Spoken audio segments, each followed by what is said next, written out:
और एक बड़ी खबर रायपुर से मानसून सत्र को लेकर बीजेपी तैयारी में जुट गई है। एकात्म परिसर में भारतीय जनता पार्टी का विधायक दल मीटिंग कर रहा है।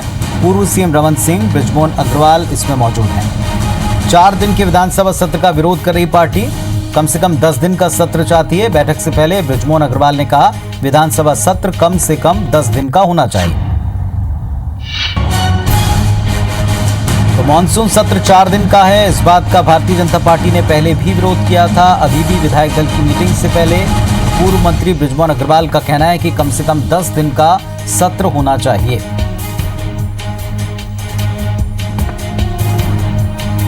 तो ये जो विधानसभा का सत्र है, ये इतना छोटा सत्र है कि इसका कोई औचित्य नहीं होगा।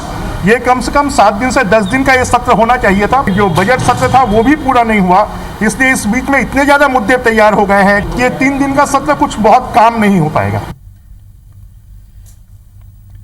और हमारे सहयोगी राजेश मिश्रा इस वक्त हमारे साथ में जुड़ गए हैं। राजेश, मीटिंग अभी चल रही है, हालांकि एक मांग पहले ही स्पष्ट है कि 10 दिन का सत्र कम से कम विपक्ष मांग रहा है।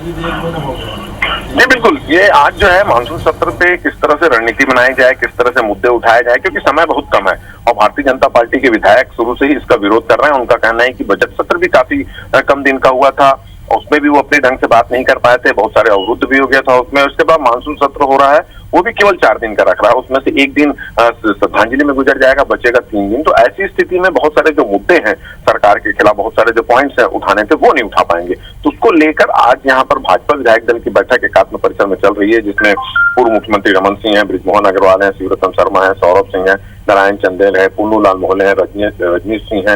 ये तमाम विधायक यहाँ पर पहुंचे हैं। रणनीति बनाई जा रही है कि किस तरह से 3 दिन का जो सत्र बुलाया गया है, एक तो उसका विरोध करना है, दूसरा उस 3 दिन में कितने मुद्दे उठा सकते हैं, किस तरह से पॉइंट टू पॉइंट मुद्दे उठाएं और सरकार को घेरने की उस पर कोशिश करें। ये मुद्दों पर चर्चा चल रही है। इसके अलावा और भी बहुत सारे मुद्दे हैं जिसपे सरकार को विधानसभा के बाहर भी घेरा जा सकता है, क्योंकि सोशल डिस्टेंसिंग का पालन करना है, धरना प्रदर्शन नहीं कर सकते। तो किस तरह से अपने मुद्दे उठाकर किस तरह से सरकार और जनता का ध्यान आकर्षित कराएं, इन तमाम मुद्दों को लेकर भारतीय जनता पार्टी के विधायक यहाँ बैठे हुए हैं। एकात्म परिसर में उनकी मीटिंग चल रही है। मीटिंग के बाद जब उनसे बात हो पाएगी तो पता चल पाएगी कि और कौन कौन से मुद्दों पर वहां पर चर्चा हुई। जी राजेश, जैसा आप बता रहे हैं और हम सुन पा रहे थे बृजमोहन अग्रवाल जी को, उनका ये कहना था कि अभी जब से सत्र का ऐलान हुआ तब से लेकर अब तक सरकार के खिलाफ उनके पास कई नए मुद्दे भी आ चुके हैं। ये नए मुद्दे किस तरह के हैं? क्या इनको लेकर कोई रणनीति स्पष्ट हो पा रही पार्टी की?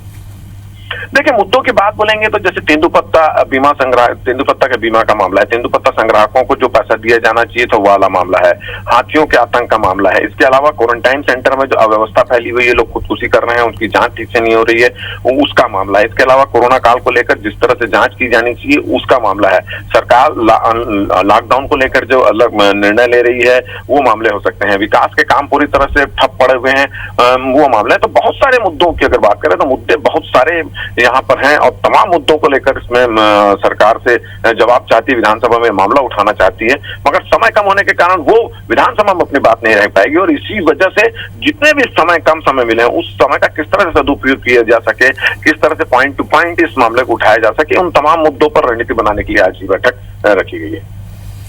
बहुत शुक्रिया राजेश आपका इस जानकारी के लिए। हालांकि पहले ही विपक्ष ने जब ये बात उठाई थी कि सत्र कम से कम 10 दिन का होना चाहिए, कोरोना और संक्रमण को देखते हुए सरकार ने पहले स्पष्ट कर दिया था कि सत्र केवल 4 दिन का होगा, उसमें भी एक दिन श्रद्धांजलि में, पहला दिन श्रद्धांजलि में होगा और उसके बाद 3 दिनों के भीतर सरकार जरूरी काम को पूरा करेगी।